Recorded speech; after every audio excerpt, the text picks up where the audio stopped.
በመካከለኛው ምስራቅ ያለው ጦርነት አሁን ወደ ወሳኝ ምዕራፍ ተሸጋግሯል። ሮይተርስ ነጩን ቤተመንግስት ዋቢ አድርጎ እንደዘገበው ፕሬዝዳንት ዶናልድ ትራምፕ የኢራን የኃይል መሰረተ ልማት እንዳይመታ ለ10 ቀናት የሚቆይ አዲስ ቀነ ገደብን አስቀምጠዋል። ሆኖም ግን ትራምፕ ገደቡን ቢያስቀምጡም ጦርነቱ አሁንም በየግንባሩ በከፍተኛ ሁኔታ መቀጠሉን ከአካባቢው የሚወጡ መረጃዎች ያመላክታሉ።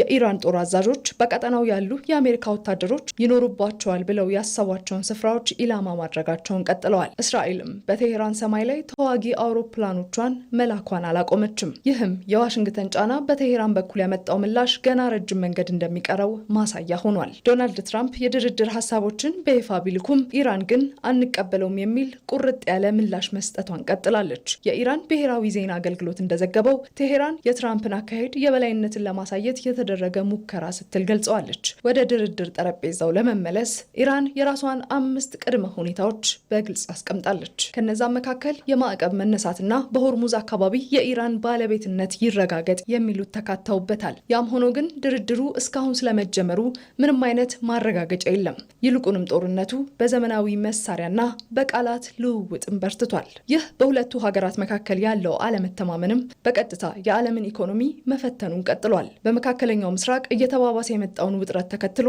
የቡድን 7 አባል ሀገራት በጉዳዩ ላይ ያላቸውን ስጋት ገልጸዋል። እንደ ቢቢሲ ዘገባ ሀገራቱ የትራምፕን የ10 ቀናት ቀነ ገደብ እንደ አዲስ የዲፕሎማሲ እድል ቢመለከቱትም ሁኔታው ወደ ለየለት ቀጠናዊ ጦርነት እንዳያመራ ግን ሰግተዋል። ቡድኑ በተለይ የነዳጅ ዋጋ መረጋጋት ለዓለም ኢኮኖሚ ወሳኝ መሆኑን በመጥቀስ ውጥረቱ በንግግር እንዲፈታ ግፊት እያደረገም ይገኛል። ከቡድን 7 ሀገራት ግፊት በተጨማሪ የቀጠናው ሀገራት እሳቱን ለማብረድ ዲፕሎማሲያዊ ጥምረትን ፈጥረዋል። ሁኔታው ወደ ለየለት ቀውስ እንዳያመራ በመስጋት ፓኪስታን፣ ቱርኪያና ግብጽ የድርድር መንገዱ እንዲሳካ በጋራ እየሰሩ መሆኑም ታውቋል። አናዶሉ በዘገባው 3ቱ ሀገራት ዋሽንግተንና ቴሄራንን ለማደራደር ከፍተኛ ጥረት እያደረጉ መሆኑን ጠቁሟል። የሚገርመው ግን ይህ የዲፕሎማሲ ውጥረት በዓለም ገበያ ላይ ያልተጠበቀ ውጤት ማምጣቱን ነው። ብሉምበርግ የትራምፕን ውሳኔ ተከትሎ የነዳጅ ዋጋ መቀነሱን አስነብቧል። ይህ ምናልባት ድርድሩ ከተጀመረ ውጤት ሊኖር ይችላል በሚል ተስፋ የመጣ ቢሆንም መሬት ላይ ያለው እውነት ግን የተለየ ነው። ያም ሆነ ይህ ግን የ10 ቀናት ቀነ ገደብ